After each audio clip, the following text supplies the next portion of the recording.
Thank you for listening to this PodcastOne Sportsnet production, available on Apple Podcasts and PodcastOne.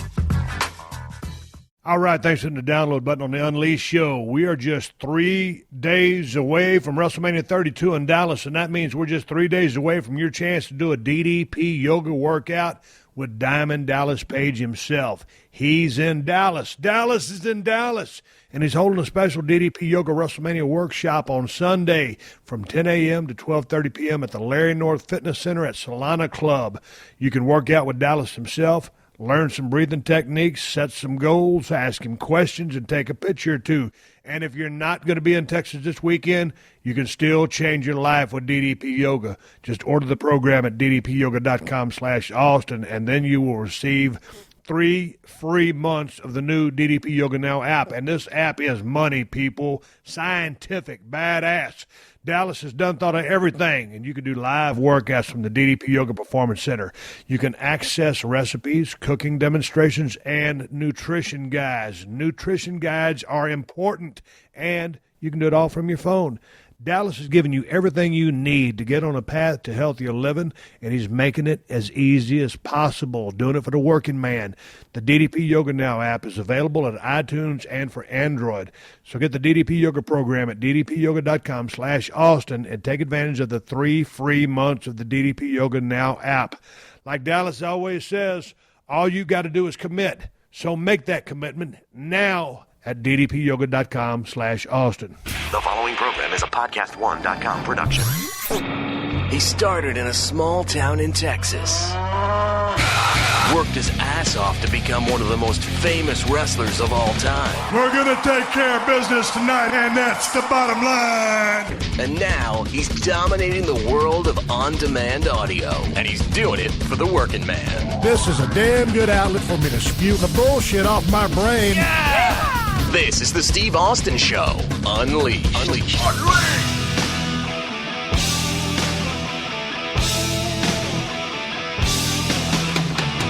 All right, everybody, welcome to Steve Austin Show. I am coming to you from the great state of Texas. I am in the Big D, Dallas, Texas. Right now, as I record the opening of this podcast, it's Wednesday. Tomorrow live, as you listen to this podcast, if you download on Thursday, 3:31, Thursday night, I am talking to the one and only hardcore legend, my good friend, WWE Hall of Famer, all-around nice guy, Mick Foley.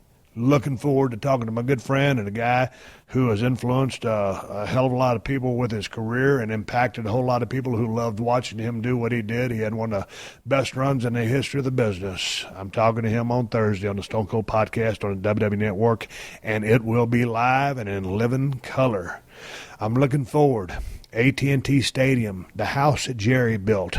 How many people can WrestleMania and the WWE jam in this building? We're about to find out.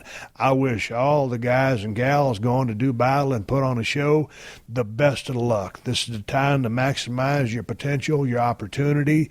Go and get over and do yourself proud. And just wish everybody comes into this event with a positive mindset, leaves with a healthy body, and it's a great experience for the people there in the ring and the people out there who paid their hard-earned money and came from all over the world to watch and enjoy WrestleMania. It's going to be a great event. I will be there live and in person. Well, hopefully I'll be alive. I think I got a few days left in me. Nonetheless, hey, man, here's what happened today. I sent out a tweet on my social media account, Steve Austin BSR. You're going to hear me tell the story here in a little bit to my guest. I said, hey, man, you guys send me some questions. I'm going to do a Q&A. And I got the same damn questions I've been getting pretty much for the last 3 years. So I was sitting there going through the questions, and thank you for sending them in. First of all, let me say thank you very much. If it wasn't for you people that listened to the podcast, gave a shit about it, or sent in your questions, I wouldn't have a podcast. So thank you from the bottom of my heart for sending in the questions. But they were pretty much, by and large, the same questions that are always sent in, and I always get these emails that say, hey, Steve, you keep answering the same questions over and over again, so now I kind of remember, as bad as my memory is, which questions I've answered over and over again, so I didn't want to do that. So I'm sitting there with my thumb up my ass, and I'm thinking, man, I got to have a podcast.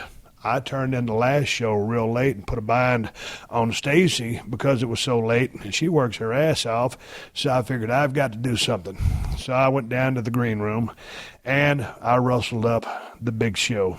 And I said, hey, dude, I said, what's up? And he goes, what's going on? I said, you got 45 minutes? And he said, yeah, what do you need? I said, man, I need a podcast. I said, I told him the reasons, what had happened. And he goes, shit, yeah. I said, you don't have to do anything? He says, no, I got an appearance here in about an hour, but I got time to do your podcast. So anyway, this is a whole different conversation that I had with the Big Show the first time I talked to him, a whole different show from the last time I talked to him on the WWE Network. He's one of my favorite guys to talk to. He was a very close friend. So we just sit here and shot the breeze, and I think you're going to enjoy today's conversation. We'll talk about today's business, days gone by, crowd, psychology, the crowd, the NXT movement, all kinds of bullshit. And we happen to crack open a couple of Broken Skull IPAs and have a couple of cold ones. So it was a great conversation. Thank you, Paul, for helping me out. I appreciate it very much. I think you'll dig this conversation. I will leave that up to you. Once again, here's how I run my podcast. I run this podcast exactly like I run my life. I always tell people, every now and then I'll wake up in the middle of the morning and we'll be eating breakfast. I'll look over at my wife and I'll say, you know what? I think I'm going to head down the ranch in about 2 days. And my wife will look at me and she'll go, okay, well, how long are you going to stay? I said, about 7 days, but I'll play it by ear. And she says, okay. 2 days later, I'm driving down to the ranch. 7 days later, 8 days later, I'm driving back. I don't make too many long-term plans. I don't carve anything in stone. And my brother will tell you where he's going to be on vacation in 2 years, exactly where he's going to be, what time he's going to be there, and how long they're going to be doing what. I don't do that. I go just by, man, I wake up and, if I have a shoot lined up or some kind of shit like that, a project, or if I'm working on Broken Skull Challenge or Redneck Island, well, then I have those dates booked and I know what I'm going to do.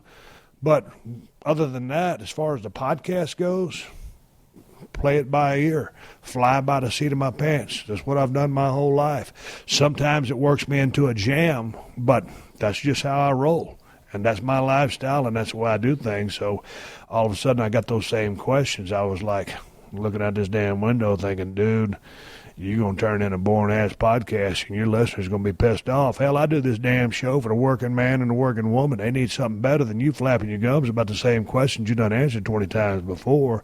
So you will enjoy, trust me, you will enjoy today's conversation with the Big Show. He's he's a funny motherfucker.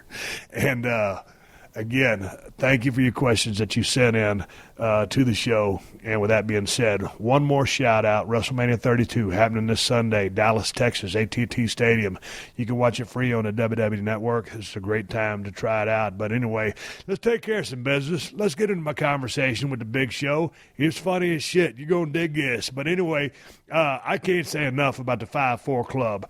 I just can't believe that you can have new clothes delivered right to your door. I know most of you guys like me. You hate the shop. You hate the mall. It's a chore to have to try stuff on. And it probably makes your girl crazy, too, having to go with you or even do your clothes shopping for you. So join the 54club.com and forget about all that. You can look good without stepping foot into the mall and without dropping your whole month's paycheck on new duds. You get to pick your sizes, you personalize your style preference and color choice. Tell them if you're looking for clothes for the office, a lazy weekend hanging at the crib, or a night out on the town. You can choose your own style profile, classic, casual, forward, or mix, and then you wait for the clothes to show up. And did I mention that you do all of that right from your phone, your tablet, or your computer, and that you get all of that for just $60 a month? Swig a beer for technology. And if you go to 54club.com and use the promo code Austin at sign up, you'll get a free pair of Robert Geller sunglasses, which is a $100 value. You can change up your style choices and colors before each delivery, too. And if something don't fit right, you just send it back, and 54 Club will send you the right size. And the best part, 54 Club also gives you style tips to show you how to wear everything and what to wear it with. They've made your wardrobe idiot-proof. So go to 54club.com and use the promo code Austin at sign up. And you'll also get a free pair of Robert Geller sunglasses. That's a $100 value.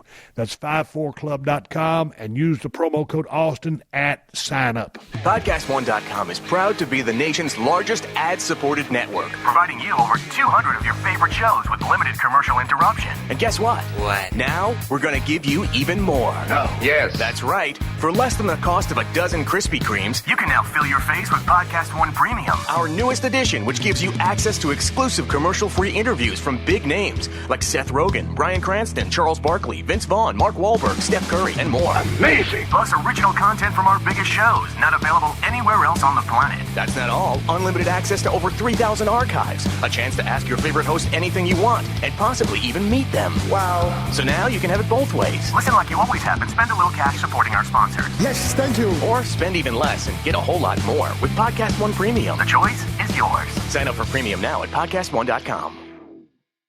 Steve Austin Unleashed. All right, welcome to Steve Austin's show. I'm coming to you from the room I'm staying at the Fairmont Hotel. That's right, I gave out my hotel number. But it doesn't matter because they got so much damn security over there, nobody can get to me. My guest today is the Big Show, Paul White. You're probably sitting there thinking, well, goddamn, you've been talking to the Big Show 2 or 3 times already. That's right, and I'm talking to him again. Here's what happened. I'll tell you exactly what happened. I sent out a message on my Twitter account, Steve Austin BSR. I said, hey, you guys send me some questions and some shit like that, either on the email or on my Twitter account, #SAS, and I'll answer your questions when I get to the hotel. Well, I got to the hotel. I got on my iPhone, got on my computer, or my computer, as Dusty Rhodes would say, and it was the same goddamn questions y'all been asking for 3 damn years. So I'm sitting there with my thumb up my ass, looking out the damn window, knowing I got to turn in a show to Stacy because I done turned in the last show late because I had a bunch of shit going on. So I'm thinking, well, what the fuck am I going to do? So I said, I'll tell you what I'm going to do. I'm going to roll down the elevator. I'm going to go down to the green room because all the WWE superstars are rolling in, and I'll see if I can make chicken salad out of chicken shit. I got the biggest piece of chicken salad I've ever seen, 450 pounds of it. His name is The Big Show. I'm going to hand him his damn microphone right now. Paul, welcome to the damn shizzo, brother. Oh, this is more my kind of show. The last one we were on was kind of like the real PG version. I actually got in trouble for that one. At least now this one we're more honest and real. You know, the Broken Skull IPA is flowing. I'm going to go to an appearance and shake some hands, probably half lit, 3:15, so I'm good. Dude, now see, this is not a family-friendly show. Obviously, I thought we rolled into the Stone Cold podcast that you were just going to be under the assumption that because we were on live television on the WWE Network that you would just take it for granted that it was family-friendly. And all of a sudden, you started dropping F-bombs and people sending my Twitter account, man, I could see you selling every time Big Show dropped an F-bomb. Well, you know what it was? You did such a great job on that show, and your teamwork that does all the research for that show brought up some pictures of my dad that I hadn't seen in 15, 20 years. And, you know, it was real, and it hit me in the gut. So I might have forgot family friendly, and it just turned into me talking to a friend and telling the stories. So I apologize to those that I offended and those that can't get over it. Screw it. Nobody. Let me jump in there, man. Ain't nobody offended by that shit, man. We got to be real. We on the damn Unleashed show. Fuck a motherfucker got offended. I'm just kidding you. If you got offended, I just told you to go fuck yourself. I'm kidding. That's how we roll out here in the Steve Austin. Well, you know what? Dude, I keep it real on this damn show. Yeah, you do. I love your show. It's quick. It's happening. There's not a slow point in it. I like the Paul Harvey commercials you do every now and then, where you throw them in and you'll pump the Cold Steel Knives, you'll pump the Broken Skull IPA. You know. I'm waiting for it's the right thing to do, like the oatmeal commercials too. Goddamn, my brother got bills to pay just like everybody else. If I could sling a pocket knife here, a beer there, you know, I'm not blaming you. It's good beer and it's a damn good pocket knife too. And I'm actually holding one now that you gave me for coming onto your show. I appreciate it. I gave you the one with the gray handle. I got one with the orange handle. I'll trade you if you want. No. See, a lot of the ones I like the louder handles because you can see them better. I'll sit this summits down. Look at this great. I got an iPhone. We're going to talk about iPhone right now because you just got one. And I got one of these indestructible cases, and then we'll see how long this summits lasts because I can tear anything up. Right. Big Show has worked with me. He knows that's true. You're pretty stiff. But see, the thing about this is it blends in with all the surroundings. So That's why I like this orange one or the gray one that I gave you. I'm surprised you haven't gotten one of the outer boxes from like the hunting store there. Dude, there's an outer box right here. Yeah, but they got orange. They got hunting ones that are orange. I know I had one of those, but then I figured when I got this new phone, I kind of kayfabe it because this so much is the size of a fucking laptop. Yeah, I got you got the gigantic one. Well, I got big fingers. I need a bigger phone. These mitts ain't exactly. That's true. Here's what it thinks. I'll sit there because you was a BlackBerry guy forever, right? And some dude will sit there and say, "Well, I was going to get an iPhone, but I got these fingers and these hands, and I just can't text on one." Okay, now the Big Show's got a gigantic mitt. I got a catcher's mitt over here. Right. It ain't like I'm fucking some surgeon over here. You know what it was? But this dude just had like regular size hands and said, "No, I can't text on one." Well, I do, motherfucker. I mean, now you're a whole different ball game. You ought to be texting on a fucking iPad. Yeah, I what the thing was for me is, who actually turned me on to doing the iPhone was Rusev. Because I saw Rusev check into a hotel, got his rental car. He never talked to a single person. He did everything through an app. Went up to the hotel, picked up his key, checked in through the app on his phone, picked his rental car up on the app through his phone. I'm like, you did all that through your iPhone. That's the end of my BlackBerry. I went to the iPhone. So you gonna tell me the Bulgarian brute? I like him. He's a good dude. Yeah, good dude. And at times I got to see him backstage and talk to him. Super cat, and I like his work. So you're telling me the Bulgarian brute has got a brain in his head and he's all tech savvy? Yeah, he is. He's pretty sharp. It surprised me. I mean, he's no Kane as far as being intelligent. We know Kane's the smartest guy in the business, without a doubt. Well, he done read about 6 million books. Yeah, I mean, he's going to be the next president of the United States one of these days. Watch, Kane's going to do it. He's smart enough to. Hey, man, I don't want to delve into politics, but I wish he was running for the presidential spot right now because it it's looks a pretty full-blown weak, clusterfuck going right now. And I'm not going to profess to being Republican or Democrat. I'm just saying, man. As an American, I'm worried right now about who is going to represent our country in leadership. That's what I'm concerned about. I mean, bottom line is take care of our schools, take care of our kids, take care of our homeless, take care of our troops. I'm good for that. But at the same time, you still have to put up a strong front to other countries because let's face it, there's a lot of people that would love to kick the crap out of us and have what we have. So it's nerve-wracking for me to look now and like who represents, okay? You look at these different candidates. Who do you believe in? Who's telling you the truth? Who's BSing you? Or is it all a wash? I don't know. But damn, man, when the GOPs was throwing everybody under the bus, this guy's wife, that guy's wife, and then it was before it dwindled down to those two, the three before, and it was just unbearable. And then on the other side of that, again, I'm not going to go too far, right? But when a socialist is in the running. Yeah, I'm dude, I can't play that shit. No, I can't either. Bro. I can't see it, but nonetheless, it's very unnerving when you sit there. Okay, let's just say Putin is right across the table from me, and I'm either Hillary or I'm Trump. Mm-hmm. Who is he going to be more intimidated by? Who is he going to respect more? I don't know. I mean, when you deal with business, to me, I look at Trump a little bit kind of like Reagan was back in the 80s. Reagan was a nice person, but they also thought Reagan was a little nuts. They didn't want to mess with him. You know what I mean? And maybe that's a good it factor. Maybe Trump is just smart enough and savvy enough and crazy enough that they'll think maybe I don't want to push this cat. Maybe I want to give him some space. Who knows? Maybe they want to call his But he never really goes into specifics or, when it goes about policy. Now, I know he's going to surround himself with a great team if he were to be the guy. Yeah. But then when you got the FBI, the Benghazi thing, all the email, security breach, that irresponsibility Hillary, is I'm crazy. like, man, come on, man.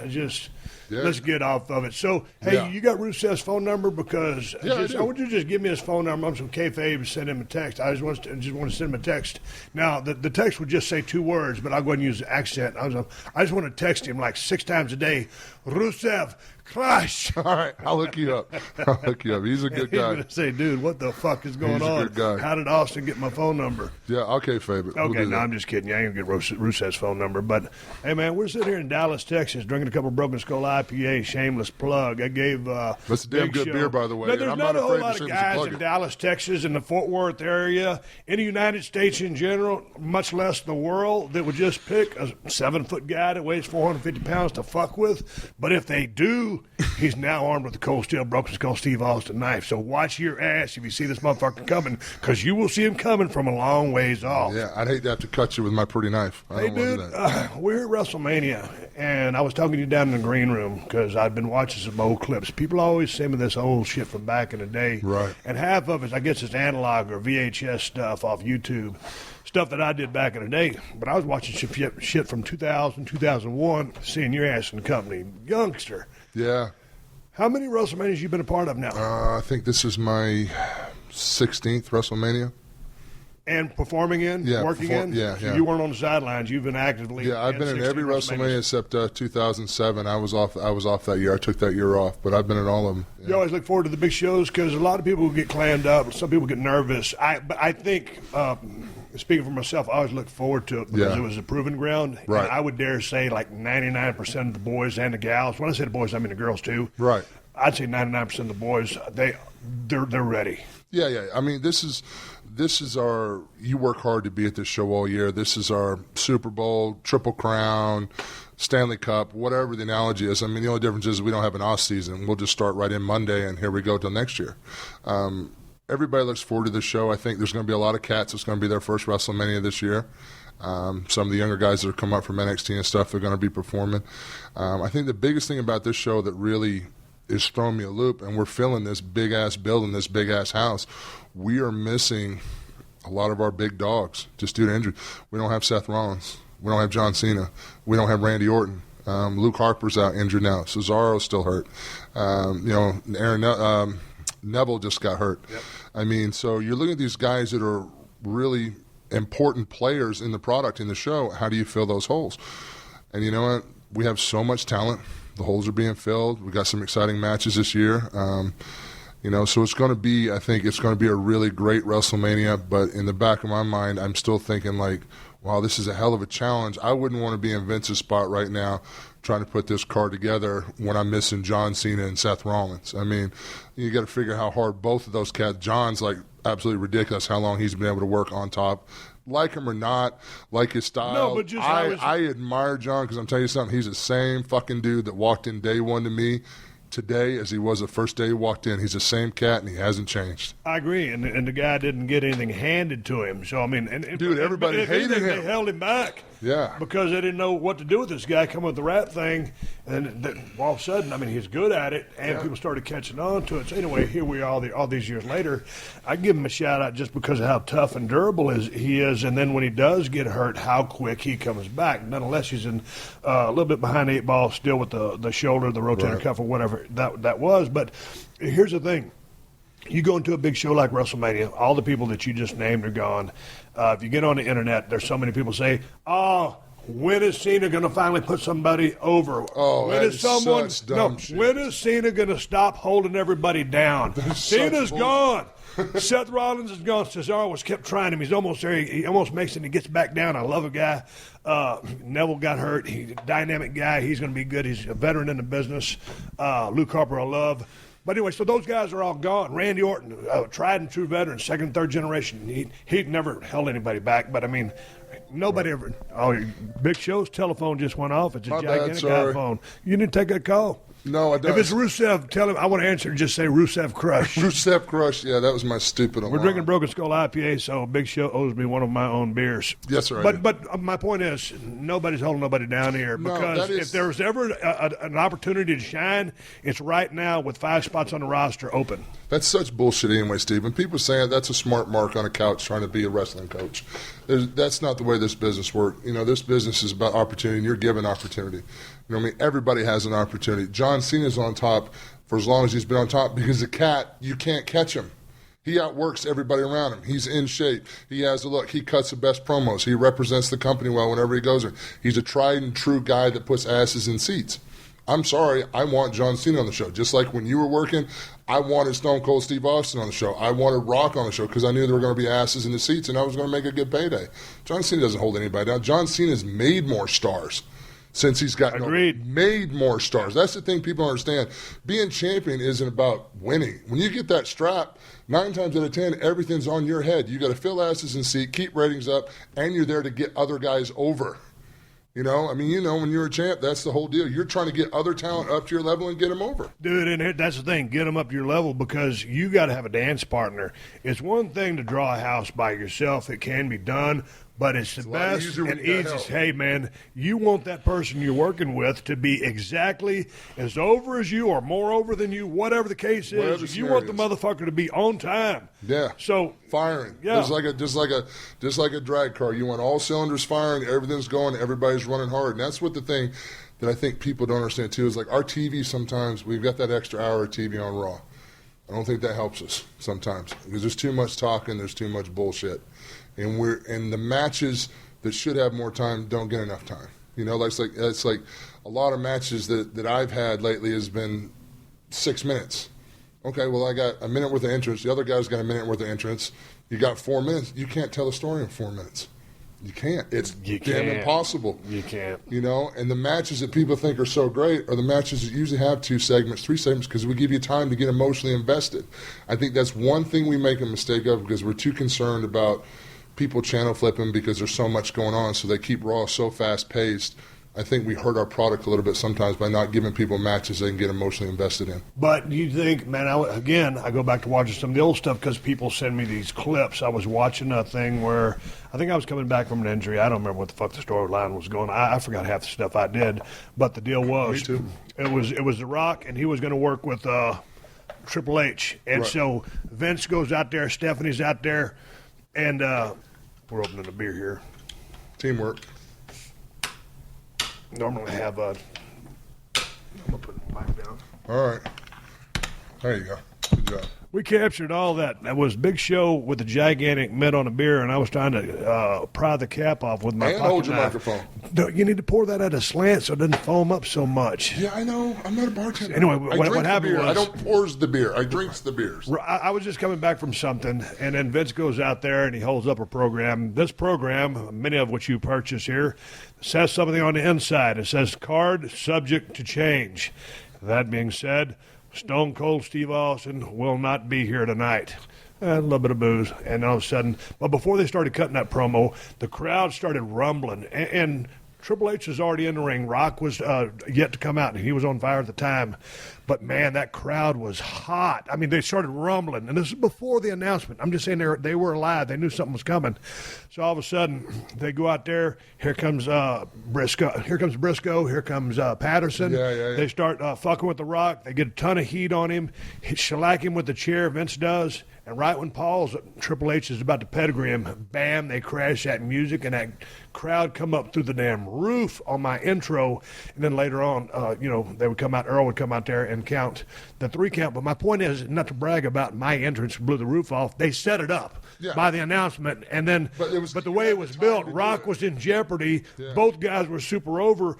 But the energy of that crowd was unlike what I see today. Yeah. Just the 2 hour, it's a hot fuse. It burns quick at both ends.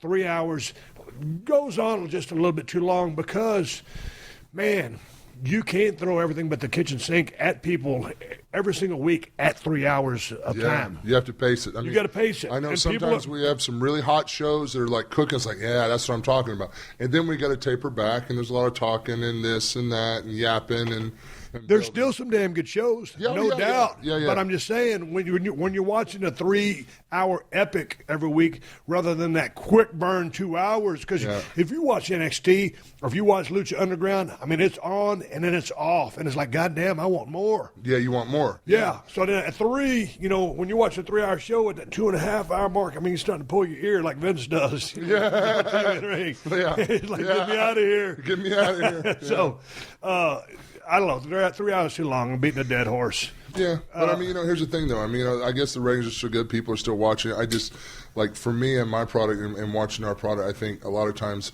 because we're trying to introduce so much in that 3 hour period, and we have so many stars we're trying to feature, so many guys we're trying to bring up and build, that I would wish we could have a little bit more time for some of the key matches, and a little less yapping.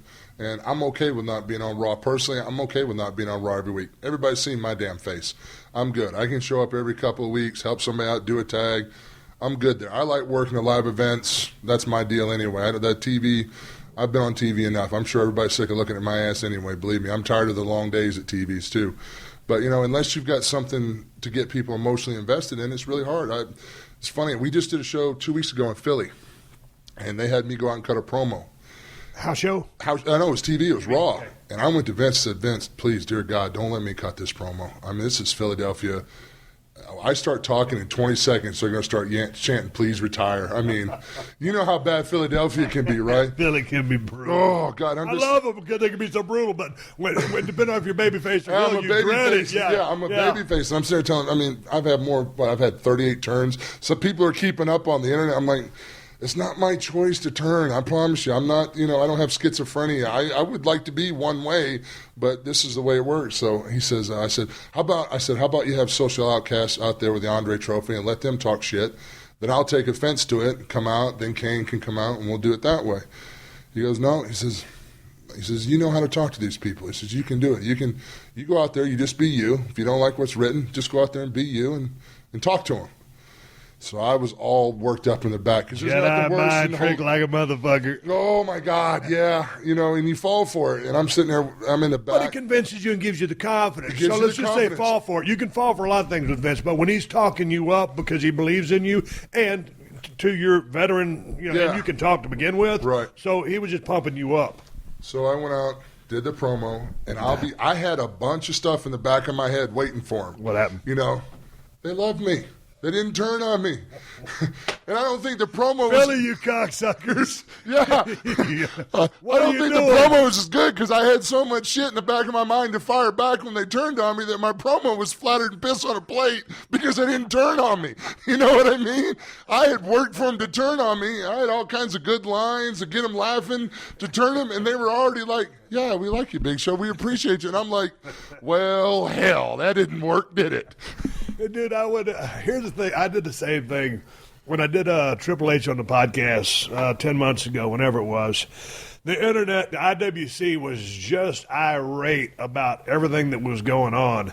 And so I show up, and first of all, I talked to Triple H for about 2.5 hours because we just catch up on old times shooting the breeze because he's always fun to talk to. And then in the course of 3 hours, they literally quelled any IWC complaint, all the beefs that I had that I was ready to just drop on Triple H. Say, well, what about this? What about that?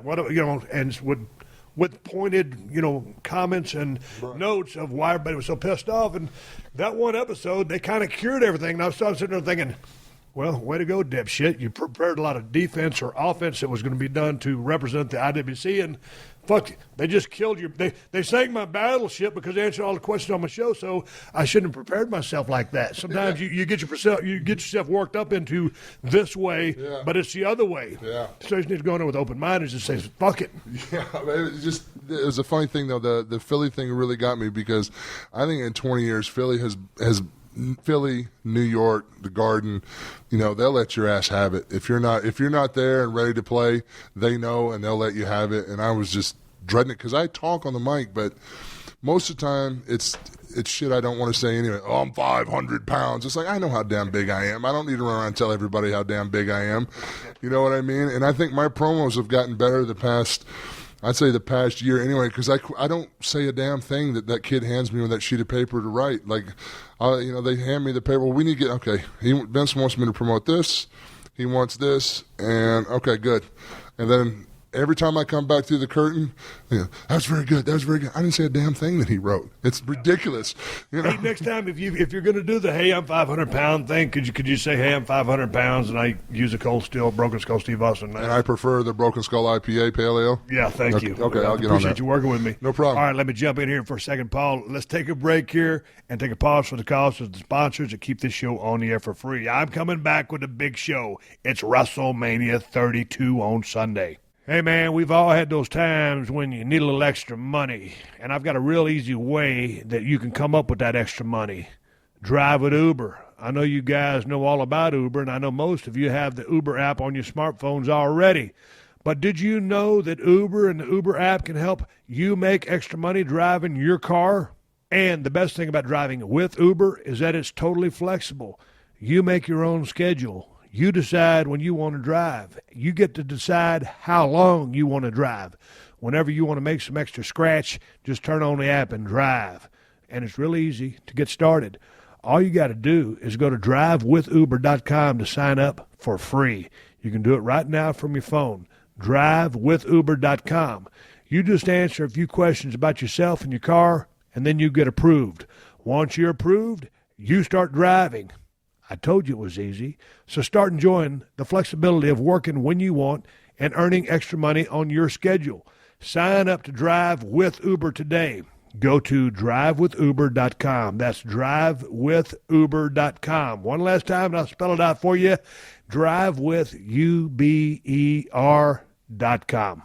Hey, man, let's talk about travel a little bit. All right. You started using the bus how many years ago, 10? 2005. 2005. Yeah, 10 years. Oh, my God. Wow, that's fast. Yeah, and I'm mad at the goddamn Hornet over here because I was thinking, like, first of all, I love here's how it goes in the business of pro wrestling. And Paul, you jump in here and tell me if I'm wrong, if I'm leading you astray, or when you first get in the business, you're piled in the car with a bunch of guys. Because you ain't got no money, you're all starving. Absolutely, you buy gas and all that other bullshit. And if you're the youngest one, you're doing the driving. Yeah, if you can drive good. Because you might be in the back because you ain't worth the fuck. No, I was a good driver. But then all of a sudden, you're crammed in a hotel with a bunch of you because you ain't got no money. You're always splitting a room. Yeah, finally you get into a bigger promotion, you start making money, and the crowd dissipates a little bit. You're traveling with one or two guys because they're your partners, or you make good money, you go solo. I went solo because I started making money, and then I'm a lone wolf anyway. Yeah. So then I was doing my thing. But so then I get out of the business, and all of a sudden, who was the first guy to do the tour bus? I think, honestly, the first guy was maybe Scott Steiner, but I think he kept his family on the bus, and I don't think he went home. I think he stayed on the bus and went to the next. Steiner did it. I think Steiner did a tour bus. But he didn't do it like you guys. No. He had y'all year round. Yeah, and I don't know if Scott was driving his bus or not. He might have been driving his own. Like Booker will do that sometimes. Booker has a Winnebago in some of the towns in Texas. He'll drive his family. I looked at it as in I come back from an overseas flight into Detroit. We had the Monday Night Raw in Grand Rapids. I'm driving to Grand Rapids. We had to wear the suit and ties. We had that dress code thing going. How was that? That's bullshit. I remember they started a little bit of dress code when I was there. Oh, it was brutal. I was one of the guys where, I kind of just got to look over and like they wasn't going to take Well, dude, you were selling too many tickets. They weren't going to say shit to you. You know how that works. Yeah. You're great. You go to Grand Rapids and you're looking all dapper. And I have the tie on, and I also got a little bit of pneumonia from the traveling. I'm sick, and I started coughing really bad, and I passed out. And spun the Navigator around 2 times in a road, went up a bank, pulled 3 tires off, and didn't flip it. Your big Navigator that you had down in Florida? No. This is a rental car. And it was funny, though, because after that happened, I coughed, but with a tie, I started coughing. I choked myself out. And I just said, damn, dude, I said, you know what? Yeah, because I remember trying Anybody in the car with you? No, I was by myself because I'm a lone wolf, too. I mean, I like to do my own thing, and I don't ever want to inconvenience anybody. I'll give anybody a ride, but I do my own thing at my own pace. So after that, I looked into leasing because time you spend, if I'm going to get a big enough car to fit, I'm going to spend $150, $200 a day on a rental car for a big SUV to fit in. I'm not going to stay at the Red Roof because I'll fold the Red Roof bed up like a taco. So I got to stay at a Marriott or a Hyatt or a Hilton. I got to stay at something with a better facilities. You know what I mean? So time you average that all out, and then you look into leasing a tour bus and a driver. For me, it's a little bit more expensive than a year. It goes on your taxes. You can write off a large percentage of it, but it's an investment in yourself. And that's the thing now. I think that's why I've been able, at 44, I've been able to keep the full-time schedule now is because I do have that bus. I mean, after a show, 20 minutes after a show, I got hot food. I'm showered. I'm in the bed with my Superman pajamas on. Sports Center's on the TV, and I'm playing Angry Birds. So. How do you spend your time, pass the time while you're on the road and driving from town to town? Because back in the day, you really pretty much this is universally this is the way it was on the road. You always talked about the business. You broke down each other's matches. Then you started booking the territory and you put yourself on top, or at least in the middle of the card. If you're booking, you're always on top because you're the only one who can get it done. Yeah. Well, if not, you're giving yourself a push. Yeah, you got to. So goddamn, here's what I'd do with me if I had to book. If I had to book, yeah. So you always talk about I'd win the Battle Royal, the Tag Team Championships by myself, the Intercontinental. Well, see, in your case, you can look, I'm the biggest motherfucker. I'm 500 pounds. It's got 500 pounds, yeah. Because I'm a giant. So then, obviously, you're going to book for yourself. Obviously. So here I am. That never changes. Goatee and the black trunks and the knee braces. I'm crippled. Give me a push. Yeah. So what do you do to pass time? Because normally you talk about the business all day. Yeah, and all night. If you're a night driver, which I used to be, then I turned into a daytime driver. I didn't like to drive at night. I'd go right to the lobby and shenanigans, whatever. Yeah, well, I got the bus now, so I mean, I have my iPad, so I'm still in the business. But are you trying to do any kind of business? Are you involved in anything outside the business? Yeah, I'm creating some stuff. I'm working on actually creating some different things, some shows. I'm reading for a lot of parts here and there, starting to investigate in that stuff. And but most of the time on the bus, I do a lot of research on a lot of old matches and stuff like that, and I've got a lot of downloaded really, really old vintage stuff that I'm looking at. Dude, I don't imagine I still love the through business. The archives and just seeing what kind of scientific shit Nick Bockwinkel was going to pull. No, but I still love all that stuff, though, man. I love how they could make, the most exciting thing was a shoulder tackle. 15-minute match, and remember Mike Graham? Yes, of course. I used my roommate in Atlanta. Right. You remember how he used to take a tackle? Yes. He'd take a tackle and roll through because it made sense that the guy hit him so hard he'd kind of go back on his back, but roll through, come up, and be ready for the drop down or whatever was next. Yeah. It was such a great part of the transition because a high spot is a transition. The reason for a high spot is to get a guy out, off of a hold. If a guy has a headlock on you and you can't get out of that headlock, you finally do it with momentum and you send him in. Or if he's got your arm and arm bar, you send him in, and you're trying to trick him. I just explained the theory behind psychology to one of the guys the other day, and I'll let him remain nameless to protect his identity. What'd you tell him? But I said, here's the thing. I said, here's the concept between a heel and a babyface. A heel and a babyface, a true heel in a one-on-one confrontation with a true babyface cannot out-wrestle that babyface. Therefore, he has to resort to an underhanded tactic to get the upper hand on that babyface, which is a heat spot. Somewhere in there you have to get heat. Now, during that heat, you'll have a hope spot. The hope spot is when the babyface shows that he's still alive. I'm still alive. I've still got fight. The reason a heel turns it up on the babyface after that hope spot, if you're not too blowed up and you're laying in a chin lock, right? Go ahead. But you shouldn't be. People didn't pay money for you to sit on your ass and suck wind. You got to keep moving. Is because as a heel, you're insulted this bastard fought back while you're gloating. You're enjoying this. How dare you fight back? That's why you turn it up. Now, in a comeback, the babyface has somehow managed to even the odds out so that now they're both on a level playing field. And the heel is now psychologically, while he's feeding this comeback, trying to hustle to regain control because he's lost control. That's the psychology behind it. So that's how I explain, shine, heat, comeback, finish.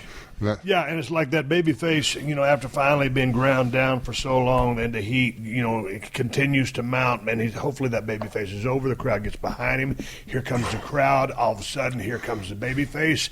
He eats that, a whole spot or two, and then comes the big spot for the comeback where seemingly, with the momentum of the crowd behind him, he's eating an invisible can of spinach. Yes. He's been beaten to death, but now he's going to make that fucking... But in stages. He can't go from zero to hero. Yeah, but then it's like, fuck, these days the baby faces are out punching the heels, but in a perfect world, he hadn't really used too many closed fists yet, and then it's like, hey, fuck you, fuck everybody. Right. If I've got to go, if I've got to tag you, I'm going to tag you. Right. Whether it's punches, clotheslines, this, that, or whatever. I've had enough. Yeah. However he translates. Enough's enough. Here comes, motherfucker. I'm giving you everything I got. I'm done fucking around. And that's the premise behind the comeback, and it's got to be done with a believable fire.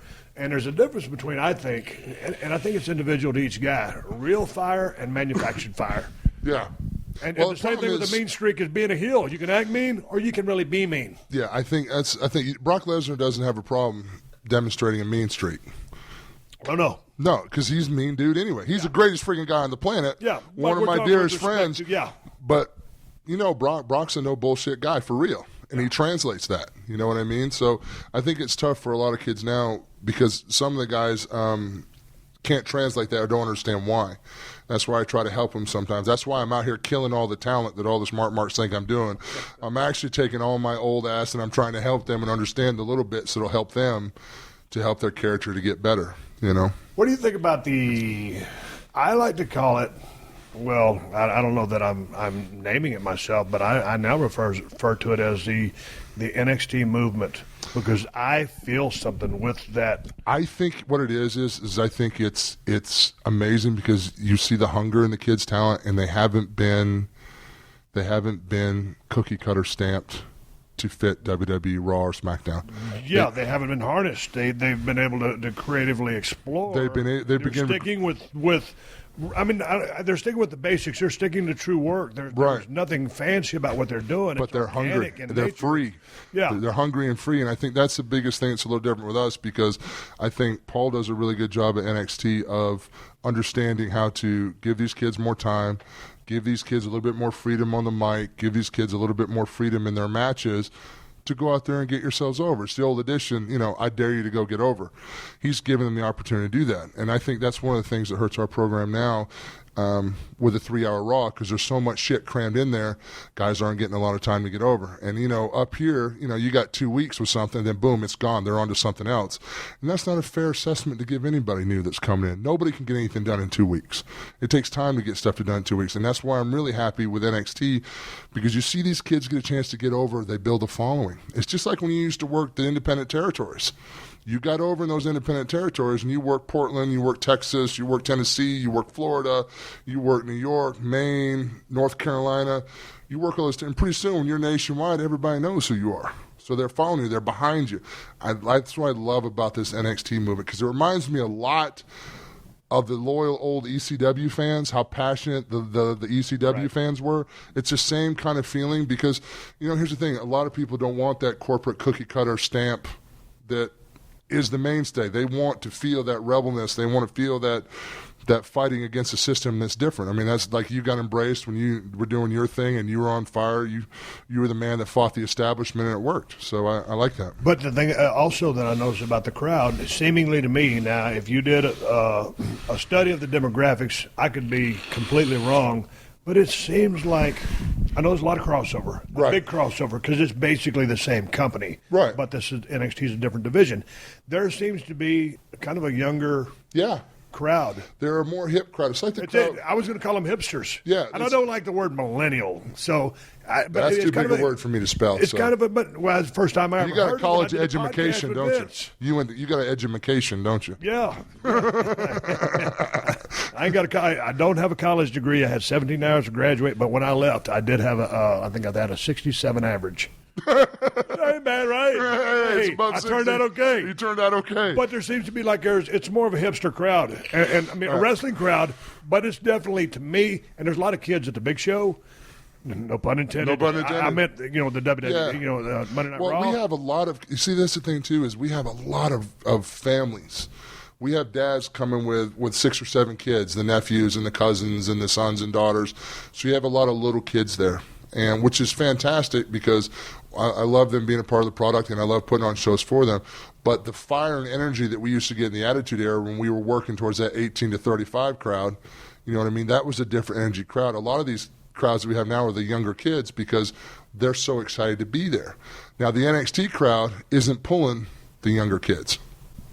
Sitting there taking a picture of the Big Show while I was talking. I'm going to post this on my Twitter account, Steve Austin BSR, how happy he is to be here drinking a Broken Skull IPA and having a I'm damn happy to have a Broken Skull IPA. I'm probably going to get fined in a few minutes. No, my wife just sent me a text message. She goes, "Are you podcasting?" Because I was sitting there trying to make chicken salad out of chicken shit, and I am. So I took a picture of the Big Show to text to my wife to prove that I was actually podcasting. Is that like the old deal where you have have your buddy answer the phone in the room? Yeah, he's asleep. He's knocked out. He's tired. Meanwhile, you're down at the bar talking to the flight attendant from U.S. Airlines? Right. Dude, there was one time, and I can't remember if it's true or it's not true, but when I was down... But it's a damn good story. Yeah, but I was down in Atlanta. I lived in Douglasville. I was down in my basement working on my dirt bike. I had a 2-stroke 490. The summits was crazy, and then all of a sudden out of the blue, they had no plans for me at all, and all of a sudden, some guy got hurt. It's because Dr. Death was working. Who was his partner? Terry Gordy got hurt. Terry Gordy. So and we were supposed to work with Barry Windham and Dustin Rhodes. Well, they were. And so they called me, hey, we need Steve in whatever town it was to be at a pay-per-view. And I'm thinking like, man, fuck you. Man, if you didn't book me on a pay-per-view, why do I want to be at the pay-per-view? Right. You didn't see fit to have me on the card to begin with. Now all of a sudden, I'm out there turning a wrench on my dirt bike, and you want me to go to a show? I think I told my wife at the time, tell them I'm not home. And I think that was I got my stories mixed up. That was the alleged story when WCW called me to go to TV. that day I did answer the phone, and it was Bill Watts, either that or Kevin Sullivan, saying, "Hey kid, we need you to come up here and be a part of the pay-per-view," which that sucked ass when you're about to ride your dirt bike and then you got to do a pay-per-view, and you're not going to get paid for the pay-per-view to begin with. Yeah, but you're not going to get the payday you want. You should have gotten if you had gotten to promote it and pushed with it and got a featured spot. You're going to get a thanks for showing up today payoff. But anyway, I don't know how I even segued in that bullshit story. Question: How have the crowds changed from when you started watching the business back in the day, or when you broke in, to now? How does it change? Yeah, the crowds. Crowds have changed. They're much more family oriented. I think when we lost, can you get heat anymore on a guy? Can a guy get true heat? I don't think so. I don't think we have any true heels left in the business. You know, is that because of the business? Because of fans? Both. Business has changed absolutely. Because here's the thing. You know, we've structured our business so the referee has integrity now, which I have a huge problem. I don't give a shit about the referee. I really don't. But I do. I mean, because I like the heels being able to get heat. But when Earl Hebner was going out there to referee a match, or Tim White, you're talking about Tommy Young back in the day. You're talking about the greatest referees of all time. Yeah, but when they came out there, I'm like, man, those referees were over. Now, they weren't drawing the house. No. But, dude, I loved having Baby Earl, Tim, those guys. Right, but they also worked with the heel, and it was okay for the heel to get something done behind their back. That's not. It doesn't happen now. They didn't bury the workers were good enough that they didn't bury the ref. Yeah, but the problem is now is that that wasn't the case. A lot of the guys were burying the ref so bad with the spots they're doing, so therefore they eliminated everything. And here's the problem. I mean, you got to figure when you left and Rock left, and for a while there was a big void with a lot of stuff like that, and our business has changed. I mean, we have a lot of kids now that they don't understand heat. They don't understand it. I mean, there's the guy you're supposed to boo. They get it. But, most of our guys that are supposed to be heels are baby faces. Bray Wyatt's got the coolest entrance of anybody, next to maybe Undertaker, But it's hard for him to be a heel because he cuts fantastic promos. He's got a cool gimmick. I mean, he's not the prettiest guy on the planet. I get it, but he's a hell of a worker. He's got snap. He's got fire. He cuts great promos. How do you hate a guy like that? You know what I mean? Well, it's cool. He puts on that southern drawl, and it's just it's like if you could listen to a glass of Jack Daniels and Coke pouring down someone's throat. I mean, that's a pretty good analogy, man. That was some deep poetry there. Yeah. That was some deep poetry. But I've been researching Jack Daniels because it was on my computer. I figured you would call him John Daniels as well as you know him. You wouldn't really call him Jack, would you? Actually, Jack Daniels' name was Jasper. Jasper, there you go. They called him Jack. All right. But get this. He went into the whiskey business with another guy by the name of, I think it was Don Call or John Call. Anyway, and he was a preacher. And really? Yes. Didn't know that. The whiskey business started taking off. This is way back, I think it was 1800s, late 1800s, give or take, because Jack Daniels is 150 years old this year. So Justin Daniels, Jack Daniels was in business with his preacher, John Call. And the preacher's wife says to him, you either got to keep preaching or sell the business. So he sold the business to Jasper Daniels at the time, who was 13 years old. Oh, my gosh. Yeah. So, anyway, turns out, if you look at a bottle of Jack, and I'm sure you will at some point here in the near future. Yeah. There's about 4 hours from now. Yeah. It says Jack Daniels, Old Number 7. That was the formula. He never told anybody what Old Number 7 formula meant. He kayfabed that to his grave. He never said anything to anybody what the Old Number 7 formula was. So what was Formula 1 through 6? Right. What happened after 7? Was there an 8, 9, 10, but you just always stuck with number 7? Right. And here's another thing. On the article that I read on my computer, there's a picture of this old safe in his office. Well, one day he forgot the combination to the safe and he kicked it. Well, it fucked up his toe. He got an infection. He got gangrene in his leg and had to have it amputated, and then died sometime after that after kicking the safe because he couldn't remember the fucking combination. Can you believe that story? That's brutal. See, that's how karma builds. I'll remember that the next time I kick the steps. Don't kick the steps. You got a safe at the house, right? Yeah, I do. Actually, I have a friend of mine that has these gun safes that he has this real good hookup with gun safes. He was supposed to hook me up and never called me back. My guy tapped out. My guy, he ain't with them no more. He tapped out? Oh, yeah. Well, that's too bad excuse. We need to get a good gun safe. Hey, we'll put him over. Hey, I'm going to let you in on a little secret about TrueCar and the TrueCar app. You can use TrueCar to help you buy a used car. It ain't just for new car purchases. Hey, There are over 500,000 pre-owned vehicles available from TrueCar certified dealers nationwide, all across the USA. And there are over 11,000 TrueCar certified dealers. And TrueCar lets you get upfront pricing information on new and used vehicles and lets you see what other people paid for the car you want so that you feel confident you're getting a fair price. With TrueCar, via their TrueCar pricing curve, you see what other people paid for the car, and you lock in your guaranteed savings. Then you connect with a local certified dealer of your choosing, take them your TrueCar guaranteed savings certificate, and make your car buying experience quick and easy. Over 2 million cars have been sold to TrueCar users by the TrueCar certified dealer network. And TrueCar users save an average of over $3,000 off MSRP. So when you're ready to buy a new or used car, visit TrueCar.com or download the TrueCar app to enjoy a better car buying experience. Some features not available in all states. Before we wrap this thing up, I'm a fan of shooting. Guns are real controversial right now. We're not talking about the people that are doing stupid things with guns. We're talking about going out in the middle of nowhere in the country and shooting targets and shit like that. Right. Yeah. And I like to hunt and stuff. Yeah. You're a big gun fan. Yes, sir. You got a badass 308. I got about 6 of them. For some reason, I fell in love with that cartridge. Yeah. It's a great round. Have you built another gun?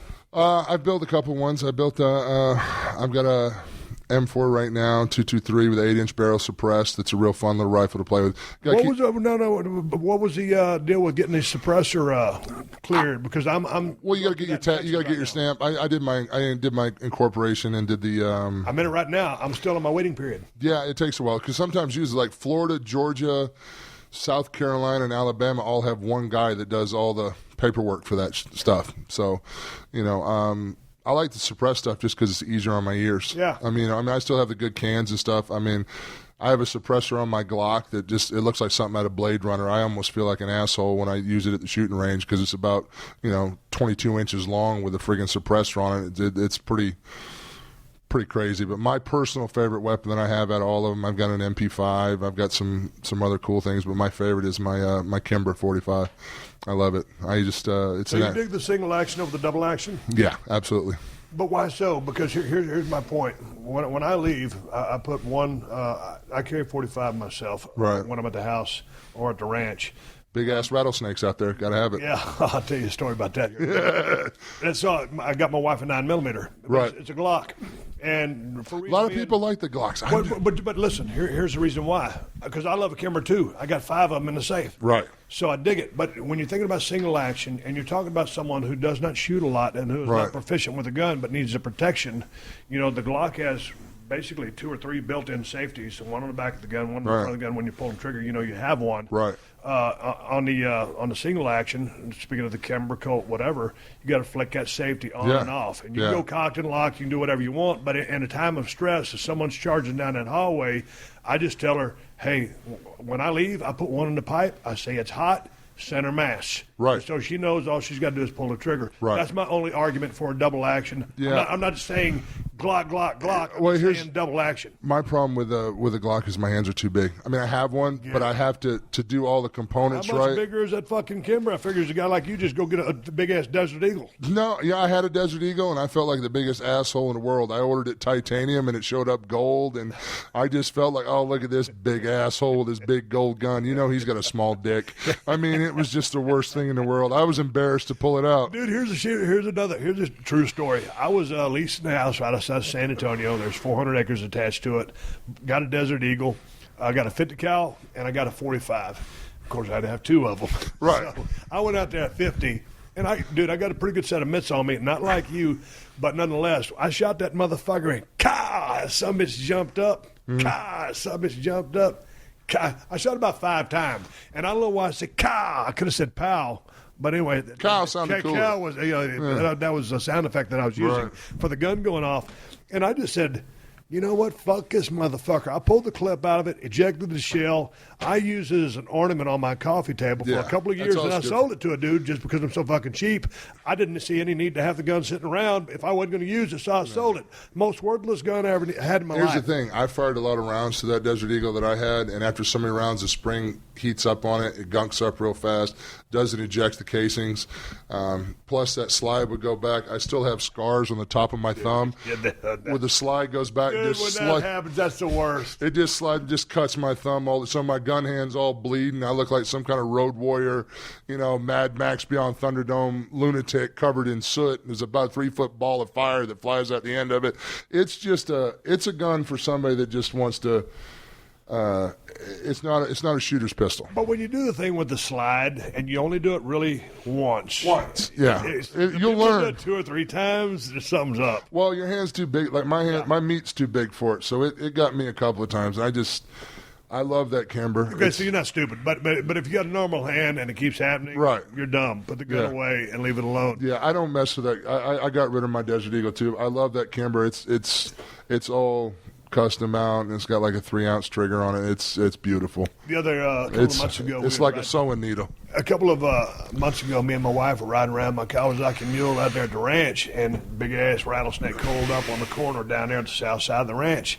I was carrying at the time a Springfield XD9. Oh, nice. What I like about that Springfield XD9, it's kind of built along the lines of the Glock. Mm-hmm. It's a lightweight gun, and I think the clip capacity is damn near 20-21. 9mm? Yeah. Yeah. And so I just wanted something, light recoil. Yeah. I love 45, but I got the Springfield XD9. All of a sudden, there's a rattlesnake. So anyway, I get the damn pistol out. It's hot, loaded up.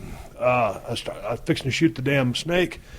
Man, you know me for a long time. You've worked with me. You know I can't hear very well. Yeah. So when I got yeah. What? One tackle drop down, hip toss. So anyway, there's a rattlesnake in my front sights, and I'm thinking, man, I ain't got no ears. I don't have any hearing protection. Yeah. So I know if I shoot this fucking snake, the rest of the day you're not hearing nothing. Yeah, it's going to sound like I'm listening to a tin can. So I think, okay, picture, if you're listening to me right now, do this. Put your both arms in front of you like you're holding a pistol, and then try to hunch your shoulders up and cover your ears up. That's what I was trying to do. You didn't do this one. Shoot it one-handed. That's a good idea. I've done that. That's a good idea. Big Show just held his right arm up, and he used his left arm to reach around the top of his head and push his right eardrum in and cover up a little bit of his left ear with his bicep. I didn't think of that. Yeah. So it gets better. This is the one-arm shoot. Yeah. Now it's all Dude, off. that is fucking great. That shows how fucking stupid I am. But here's how the story gets worse or better, depending on where you're at. So I was going to shoot the snake, and I don't want to shoot him because I want to blow my ears out. And my wife, Kristen, who has 2 degrees and is very smart, she goes, I'll stand behind you and hold your ears. Oh, that's nice. Okay, but what about her ears? Exactly.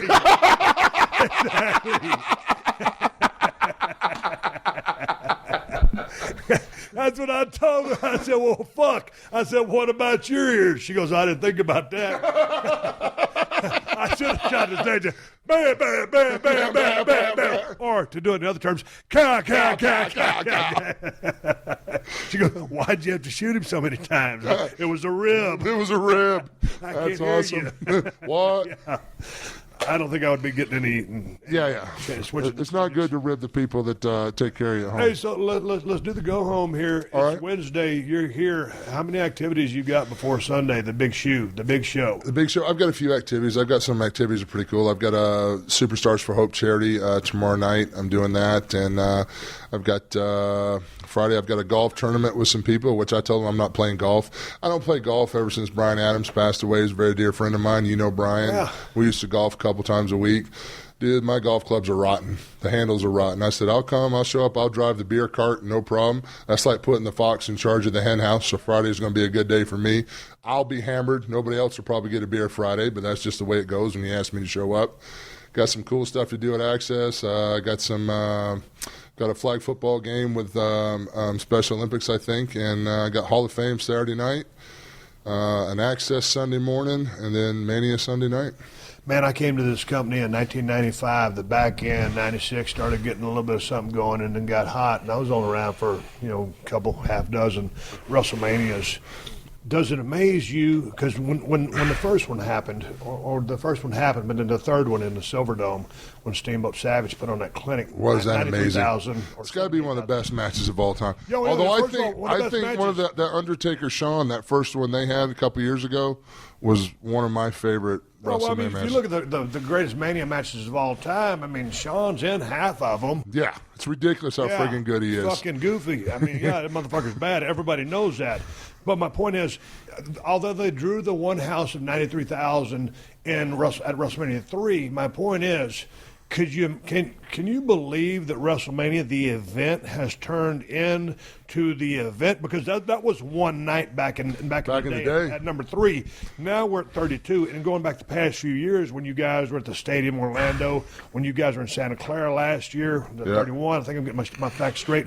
My point is, now it's an arena. It's a global phenomenon. Stadium, and it brings over $100 million to the city that hosted. Over $100 million. I think it brings. Actually, I think it brings $100 million to the city, or $15 million, $100 million to WWE.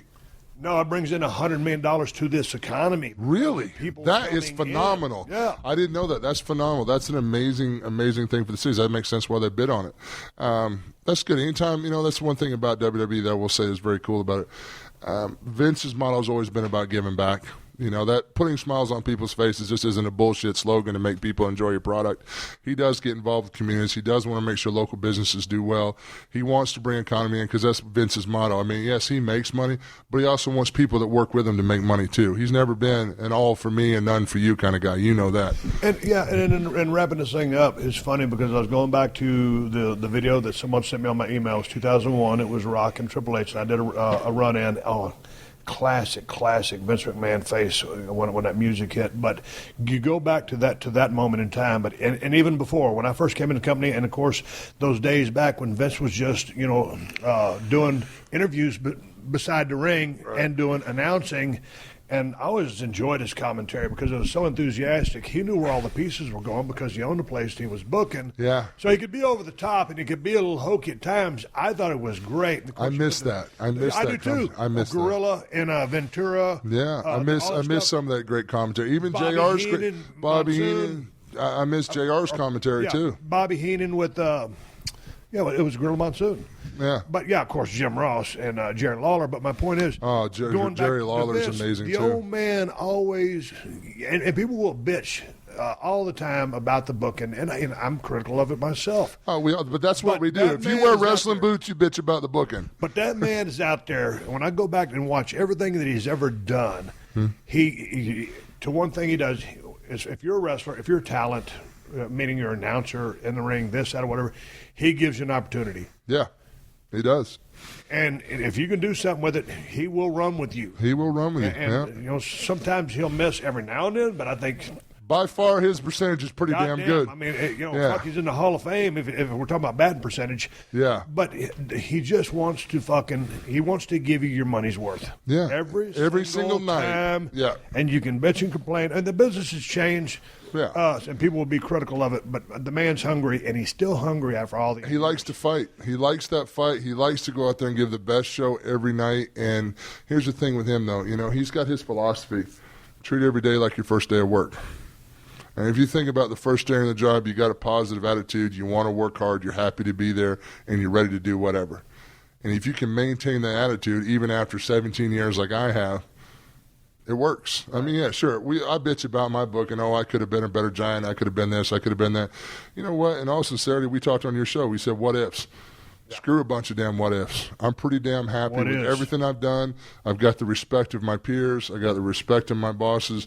Most of the fans know what I've created and what I've done. I've made my mark. I'm happy with it.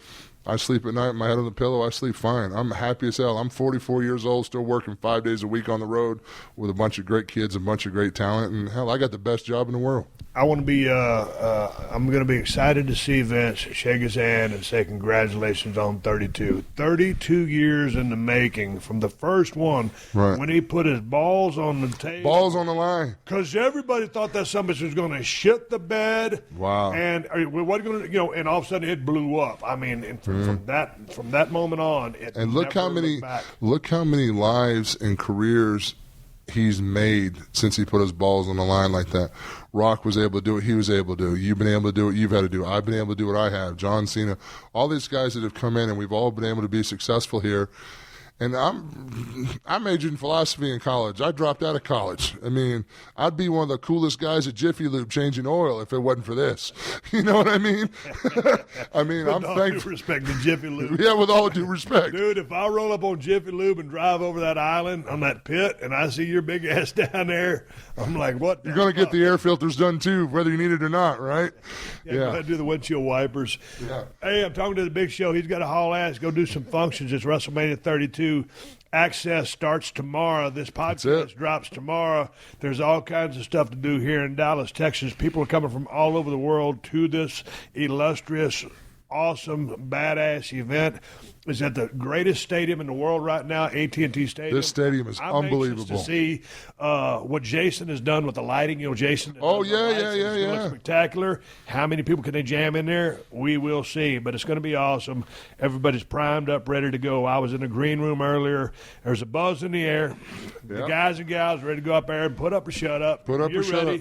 I'm ready. 2-time Andre the Giant Memorial Battle Royal winner. I'm looking forward to getting something done twice in a row. Big Show, I thank you for helping me out on this podcast. You know I'm here for you. Thank you for the knife. Thank you for the Broken Skull beer. You know if you give that, I'll show up and pretty much do anything. This has become literally, I'm not just saying this because you're my friend and it's your product. This, ladies and gentlemen, this Broken Skull IPA India Pale Ale is the best damn beer I've ever had. Bottom line. You know, with that being said, he's going to get to keep the Cold Steel Broken Skull Steve Austin knife. I was going to take it back and say it was a rib, but after being put over like that, I can't be an Indian giver. All right, everybody, give me the go-home cue. It's time to wrap up this podcast and ride off into the sunset. Hey, man, WrestleMania 32 is just a few days away. I'm in Dallas, Texas. It's great to be back in the city where I started my professional wrestling career. I'll tell you what. I'm not really going to ride off in the sunset. I'm going to go downstairs. I'm going to grab me a bite to eat, and I'm going to seek out the Nature Boy, Ric Flair. Whoo! Maybe I'll find him, maybe I won't. But looking to have a cocktail with him, shoot the breeze about the good old times, and talk about what's going on now. And basically get ready to talk to the one and only Mick Foley. Tonight, as you listen to this podcast, if you're listening on Thursday on the WWE Network, live on the Stone Cold podcast, it's going to be a great weekend. People from all over the world are coming here. And 32, Dallas, Texas, in the house that Jerry built. Capacity of over 100,000 people. We'll see what the WWE can put in. It's going to be a badass, hellacious event. I am looking forward to it. And that being said, I'm going to give you an old match to watch for something to watch today, and I'm going to go back to WrestleMania 3. If you've seen it before, watch it again. If you've never seen it, watch it now. It's Ricky the Dragon Steamboat versus Macho Man Randy Savage. If you have the WWE Network, you can find it there. If you don't have the WWE Network, you can probably find it on Daily Motion or YouTube. But this was one of the greatest wrestling matches in the history of the business, as two of the greatest workers in the history of the business who had such tremendous chemistry in the ring. And all of a sudden you had the wonderful Miss Elizabeth ringside along with the legendary George the Animal Steele. All the pieces were in place. The drama, the personal issues were high. The work was spectacular. The false finishes were spectacular. This was a match that influenced so many guys of the generation, of my generation and younger than me, to get into the business, because that's how dynamic and badass and off the charts and compelling and dramatic this match was. So, again, Randy Macho Man Savage versus Ricky Steamboat at WrestleMania 3. Anyway, hey, man, swig of beer. I got some brand new T-shirt designs available at BrokenSkullRanch.com and ProWrestlingTees.com. All the shit I've been wearing on Broken Skull Challenge and Redneck Island. Hey, man, Redneck Island, season finale. Coming down to the wire, we're going to see who's going to win $100,000. And at the Broken Skull Challenge, everything keeps moving along. The baddest athletes in the United States of America come out to prove their mettle, prove their worth, show what they got, and do it in front of the world, or at least in front of the United States, wherever the damn show goes. But hey, keep tuning in. Both those shows on CMT, Country Music Television, badass programming, whoop-ass TV. That's what we do, because that's what we know how to do, and that's what we specialize in. Fun and games on Saturday night, 10-9 Central with Redneck Island. And then we get down to it. Nothing but athletic prowess from the men and the women. Broken Skull Challenge comes on Sunday, 8-7 Central. Don't miss it. We've got several episodes to go. The stakes keep getting higher. The athletes keep bringing it at an unparalleled pace. Anyway, shout out to Broken Skull IPA at El Segundo Brewing Company. Stay tuned. Something's fixing to happen with Broken Skull IPA and El Segundo Brewing Company. Hey, if you're in California, it's at Whole Foods and Total Wines and InsideTheCellar.com on internet. They will deliver to your state if your state allows it. Hey, man, I want to give you guys a big shout out and say thank you guys for supporting the sponsor of the Steve Austin podcast, because these guys are the ones that let me do this for you free twice a week. Hello, free. So big thanks to DDP Yoga and the DDP Yoga Now app. 254club.com. Use my promo code Austin and you'll get a free pair of Robert Geller sunglasses. That's a $100 value to TrueCar and Uber. And thanks to Amazon, who've been supporting this podcast since day one. Just use my Amazon links whenever you're doing any online shopping, and Amazon will kick back a couple of bucks to the podcast, and it does not cost you anything extra. There are no hidden fees or charges. You buy whatever you plan on buying and help out the podcast in the process. We use these funds to pay for our production costs. That's how we're able to deliver 2 free cans of audio whoop-ass every single week. That's how the podcast works. Thank you for the support of the sponsors. Thank you for the support on the Amazon sponsors, USA, UK, and Amazon. To find these links, just go to PodcastOne.com, click the Killer Deals button in the top right corner, and then click on the Steve Austin Show. Bookmark it, find it easier, do it in one step, and help out the show, keep us up and running. Hey, keep listening. The 60-second AP News headlines are coming up next. Until then, my name is Steve Austin. I'm in Dallas, Texas. Wrestlemania 32 is coming up Sunday. Do not miss it. It's available free on the WWE Network. That's the bottom line, because I said so, and I will catch your ass down the road. Download new episodes of Steve Austin Unleashed every Thursday at PodcastOne.com. That's PodcastOne.com.